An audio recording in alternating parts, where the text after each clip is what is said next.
What have you been thinking about all day long today? Where have your thoughts been? Has anyone ever asked you that? So I start my day like I do every day with my gratitude journal. So every single morning when I wake up, I get out of bed, no matter how tired I am, and I walk over to this desk and I write in my gratitude journal something that I'm grateful for. And when I do this, it impacts my attitude throughout the entire day. Your attitude and state of mind impact nearly every facet of your life. And focusing on the positive is an integral part of this. And what I've discovered this year in particular, is that our thoughts are largely driven by habit. If you think about it, see what I did there? If you think about it, we have many of the same repeating thoughts day after day, month after month, year after year. And we don't really think about why or what we think about.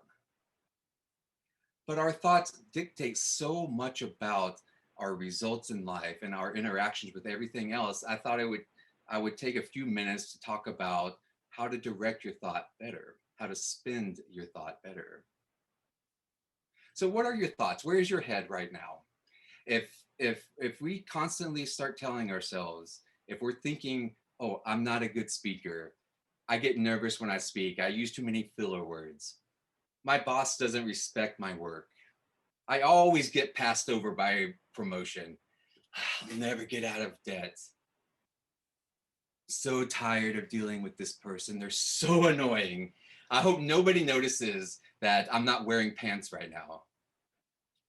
Your thoughts, uh, what if I were to tell you that your thoughts control your mood? Would you agree with me? Yeah.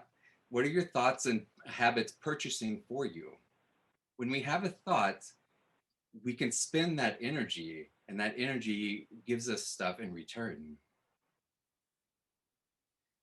There's a lot of science around this. There's significant links between positive thinking and the way that we learn and grow in our life.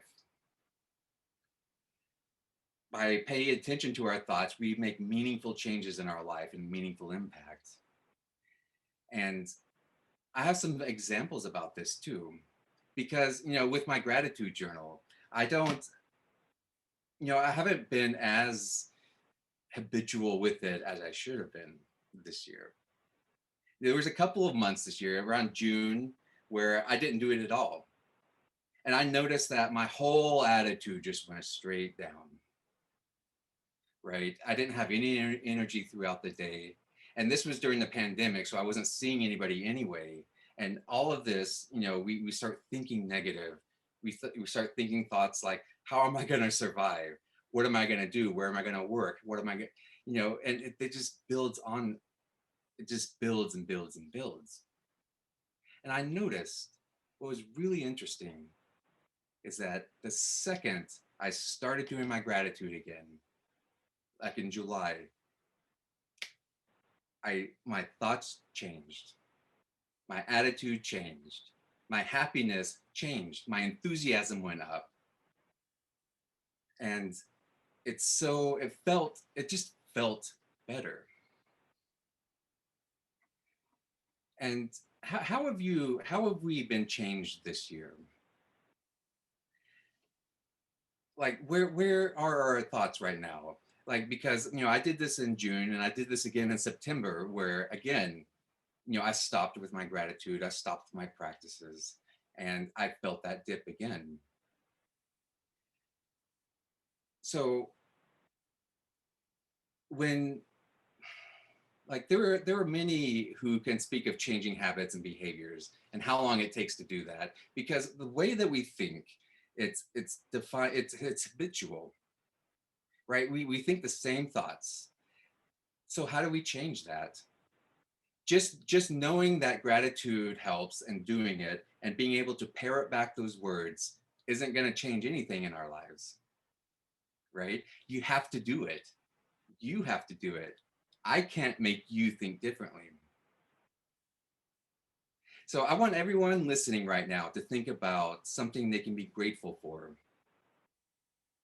Like, furthermore, I'm going to go ahead and ask you that when you do find that thing, go ahead and type it up in the chat room. Type something that you're grateful for right now. This is part of that habit building mentality that I was talking about earlier, because repetition and practice, the more we do it, the easier it gets. The more we do it, the better we're going to get at it. The easier it's going to be to redirect our thoughts when the outside world comes crashing in on us. The easier it's going to be to redirect our positivity when the whole world is in lockdown. And no matter how bad our life is, we can find gratitude if we are practiced if we're practiced at it.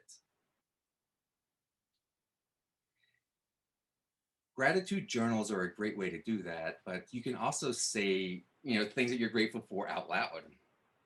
Tell someone in your life that you're grateful for them. I've done that this week. Someone I've never done that to before, like a business mentor of mine. Right? I like for out of the blue on it was this morning actually during the phone call. At the end of it, I said, I'm so grateful for all the advice that you've been giving me all this year, and I just wanted to tell you that. That made me feel great. But you know what? That made him feel great too. And because I feel great, I'm going to go out and spread gratitude to other people, and I've improved his mood, and he's likely to do that too. Because when we're given comments like that, we feel better, and we want to give that out more too in that same way. So this coming year, let's think about how we're going to spend our thought currency. How is this year going to treat you? Our thoughts, what thoughts are we going to be having 12 months from this day, right? What thoughts are we going to be having 12 months from today? Because remember, if we purchase our future with what we think about every day, if we think negative, negative things happen. And if we think positive, positive things happen. Back to you.